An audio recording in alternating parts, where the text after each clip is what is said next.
Hello दोस्तों, नमस्कार आप सभी को। राम राम सभी को। जो भी मेरे दर्शक भाई लोग देख रहे हैं, बहन लोग देख रही हैं, सभी को नमस्कार। तो दोस्तों, मैं किरण कोरी सिंगरौली एमपी से आप लोगों के बीच में एक छोटी सी स्टोरी रख रही हूँ। सत्य कथित पर आधारित है दोस्तों, ये सब जो मैं बात बता रही हूँ। एक वृद्ध पिता थे, उनके 4 पुत्र थे और सभी बच्चे उनके अच्छे अच्छे पोस्ट पर भी अधिकारी कर्मचारी थे।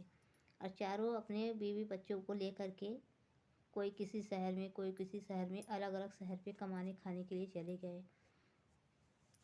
और वो जो वृद्ध पिता थे, उनकी पत्नी भी ख़त्म हो गई थी, बच्चे सब बाहर चले गए।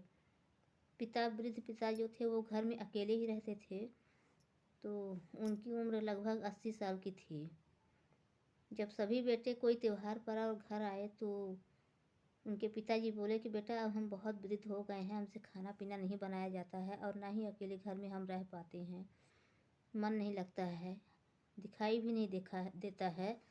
तो हमें भी अपने साथ 4 में से कोई एक ले चलो अपने साथ, अब मुझसे यहाँ नहीं रहा जाता। तो सभी लोगों ने मना कर दिया और उनकी बीवी लोग भी इसी तरह से कानाफूसी करने लगी कि इनको कौन ले जाएगा, इनकी सेवा कौन करेगा। अब वृद्ध इंसान से दोस्तों सभी लोग डरते हैं, कोई नहीं ले गए अपने साथ। सभी बच्चे अपने गांव चले, मतलब शहर चले गए, जहां कमाते खाते थे, जहां अपना ड्यूटी करते थे। वृद्ध पिता अकेले ही रह गए दोस्तों। तो 2-4 दिन किसी तरह से तो पिता गुजार लिए, रोग आ करके कि मेरे बच्चे जो हमारे पास 4 पुत्र हैं, 4 में से कोई हमारे साथ नहीं रहा। सब हमसे डरते हैं कि ये वृद्ध हो गए हैं, किसी काम के नहीं हैं, हमें एक ज़रूरत की चीज़ समझ लिए हैं दोस्तों। सब चले गए, रोते रोते 3-4 दिन बीत गया दोस्तों। फिर क्या हुआ कि पिता ने मन में सोचा कि हमारे पास 4 पुत्र हैं, हमारे कोई काम के नहीं हैं, अब हमारा साथ नहीं देंगे तो कब देंगे। तो हमारी ये संपत्ति किस काम की है, हम इन्हें क्यों दें। पाल पोस कर बड़ा किया, पढ़ाया लिखाया, शादी ब्याह किया, आज इसे काबिल बना दिया और यही हमारे 4 पुत्र हमारा साथ छोड़ दिए।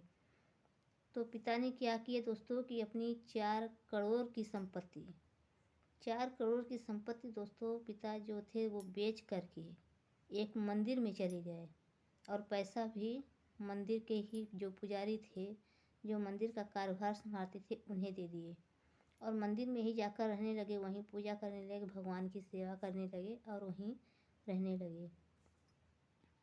तो महात्मा जी उनसे पूछने लगे कि आप क्यों यहाँ आए, क्यों इतना पैसा दे रहे हैं हमें, अपना संपत्ति सब कुछ बेचकर।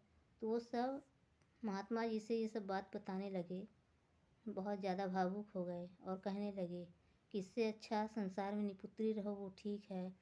एक बेटा अगर रहता तो एक ही आशा रहती कि चलो एक बेटा है तो एक ही का सहारा रहता है, लेकिन आज हमारे पास 4 पुत्र हैं, चारों में से हमारे कोई एक भी काम नहीं आया। तो हकीकत में दोस्तों वृद्धों का यही हाल होता है, बच्चों को पढ़ा लिखा कर काबिल बना देते हैं और अहम मौके पर कोई साथ नहीं देता है।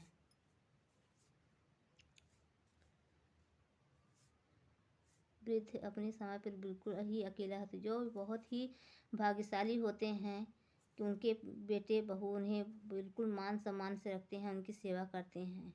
ऐसे बहुत ही कम लोगों की किस्मत होती है, वरना दुनिया में सब अकेले ही रह जाते हैं। तो दोस्तों, अगर मेरी स्टोरी आप लोगों को अच्छी लगी हो तो प्लीज़ आप लोग ज़रूर बताएं और अगले वीडियो में आप लोगों से हम फिर से मिलेंगे। तब तक के लिए नमस्कार, राम राम दोस्तों।